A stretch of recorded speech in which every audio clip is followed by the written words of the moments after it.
Olá, moveleiros, como estão? Hoje nós vamos começar mais uma aula de máquinas, equipamentos e ferramentas. E o tema da nossa aula hoje serão parâmetros de corte. Mas antes disso, não esquece de deixar seu like aqui nesse vídeo. Se você ainda não tiver inscrito no canal, inscreva-se, ative as notificações para que você sempre possa estar recebendo os nossos conteúdos aqui e se atualizando. Então vamos lá? Parâmetros de corte.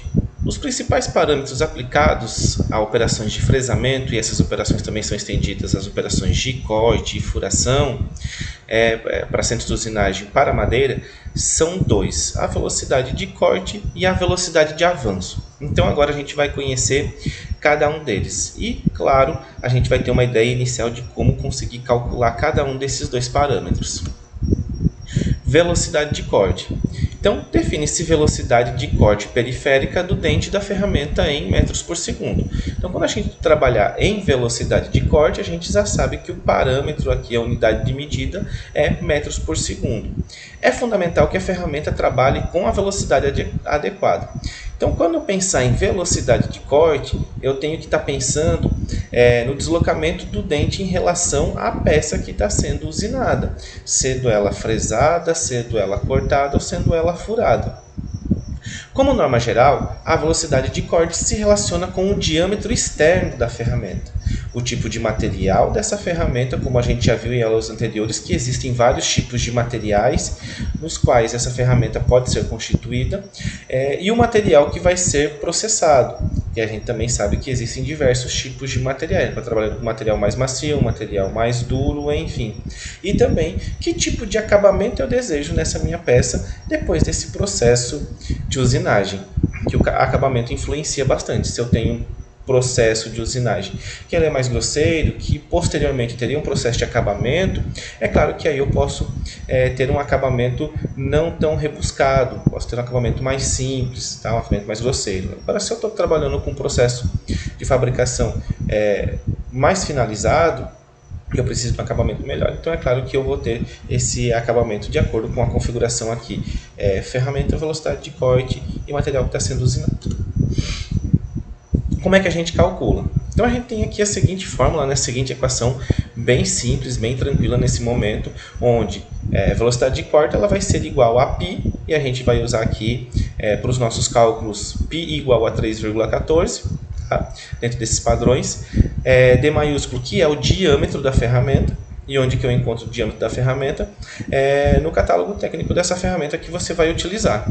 Tá? Ou, claro, você pega lá o seu amigo paquímetro e vai lá aferir a medida do diâmetro dessa ferramenta, também tranquilo.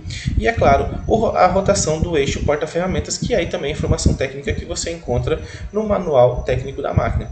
Tudo isso dividido por 60.000. E é claro que esses 60.000, mais lá na frente, quando a gente começar a aprofundar os cálculos, eu vou desvendar para vocês de onde surgiu esses 60.000 nesse parâmetro dessa fórmula. Então, no momento, é essencial que você lembre desses parâmetros aqui, do que constitui essa fórmula da velocidade de corte. Nós temos π vezes o diâmetro da ferramenta, vezes a rotação do eixo porta-ferramentas, tudo isso dividido por 60.000. O valor que você encontrar é a velocidade de corte expressa em metros por segundo. Essa é a nossa unidade de medida aqui, bem tranquilamente. Para efeitos de exercícios e para avaliações, a gente já vai ter todos esses parâmetros discriminados no enunciado. Então, você simplesmente vai precisar identificar esses parâmetros, tá? Direitinho, colocar ele aqui na fórmula, fazer o cálculo tranquilamente. O outro parâmetro que nós temos é a velocidade de avanço. A velocidade com que a ferramenta avança contra o material. Então aqui nós temos uma outra percepção. Enquanto na velocidade de corte é a relação que eu tenho entre o dente e a peça que está sendo usinada, na velocidade de avanço é a relação da ferramenta avançando no material que eu estou usinando. E a unidade de medida aqui ela vai ser expressa em metros por minuto. Então, isso é de grande importância para se obter a qualidade superficial desejada. Então, é claro que também, seguindo aqueles mesmos parâmetros de que eu preciso prestar atenção no material do qual a ferramenta ela é fabricada, o material que eu estou usinando para que eu tenha essas configurações corretas para que eu consiga ter esse parâmetro ajustado para que eu tenha a melhor qualidade de acabamento depois desse meu processo realizado. Como que a gente calcula? Também de forma simples, para eu calcular a velocidade de avanço, eu vou usar essa seguinte equação. Tá? Velocidade de avanço é igual a SZ, que é a espessura do cavaco.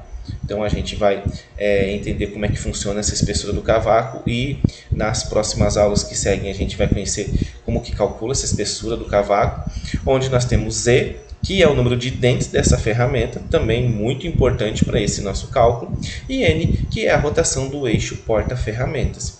Tá? Tudo isso dividido por 1000.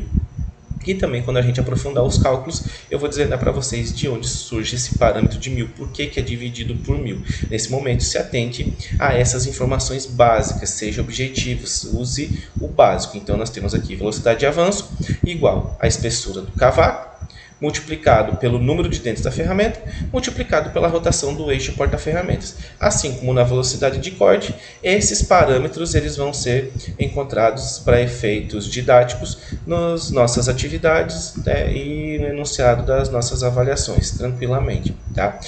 Para efeito profissional, essas informações você sempre vai encontrar em catálogo técnico da ferramenta, catálogo técnico da máquina, e aí você também vai ter tabelas aqui que vão, de acordo com o tipo de material, indicar os parâmetros adequados para que você faça esse processo de usinagem. E aí nós temos ainda um outro detalhe também que vale a pena ressaltar, que essa espessura do cavaco ela vai determinar a qualidade de acabamento dessa minha peça. Então, um acabamento fino, e aí eu consigo perceber isso visualmente, isso é muito simples também para eu entender se o parâmetro está bem ajustado ou não. Para um acabamento fino, eu tenho uma espessura de cavaco entre 0,3 a 0,7 milímetros. Então, algo bem pequeno mesmo, tá? São partículas bem pequenas. Se eu sei que no processo de usinagem são partículas pequenas que estão saindo, então eu sei que eu tenho um acabamento fino. Já é um acabamento que vem aí ao final do meu processo de fabricação. Se eu tenho para um acabamento grosso, tá? Eu tenho uma espessura de cavaco entre 0,8 a 2 milímetros, tá? Uma espessura intermediária. No acabamento grosso, eu tenho a espessura aqui acima de 2,1 milímetros. Então, é claro, nós podemos ter dentro do processo de fabricação de um móvel, tá? Como são várias etapas de processamento dessa madeira, desse material, eu posso passar esse material por vários acabamentos, por várias espessuras de cavaco. Por exemplo, se eu estou fazendo o desdobramento dessa tora em tábuas, aí eu tenho um acabamento mais grosseiro. Então é claro que eu vou ter uma espessura de cavaco que ela vai ser acima de 2,1 milímetros. Afinal de contas, eu sei que essa tábua ela ainda vai passar por vários processos. Então, como ela vai passar por vários processos, então eu não preciso me preocupar com o acabamento que essa tábua vai ter. Eu preciso muito mais me preocupar com a bitola. Ou seja, eu tenho que me preocupar com a medida com que essa tábua está saindo. Tá? Se eu vou fazer um processo numa plena desengrossadeira, que daí já é um outro processamento, mas também não é processamento final, tá? Eu posso ter um acabamento médio, onde eu vou fazer uma retirada da superfície, das faces dessa madeira, para tirar alguma marca de serra ou coisa desse tipo do processo de desdobramento. E quando eu chego lá no final, já um processo de fresamento, onde já seja mais difícil eu conseguir fazer ainda um acabamento com lixa, aí eu preciso de um acabamento fino, eu preciso retirar um cavaco que me dê um acabamento adequado nessa peça para ela seguir aqui no meu processo, ok? Então nós temos esses três tipos aqui de espessura de cavaco que vão, essas três faixas de espessura de cavaco que vão me dar e indicar qual que é o tipo de acabamento que eu estou tendo nessa peça, acabamento fino, acabamento médio e um acabamento mais grosseiro.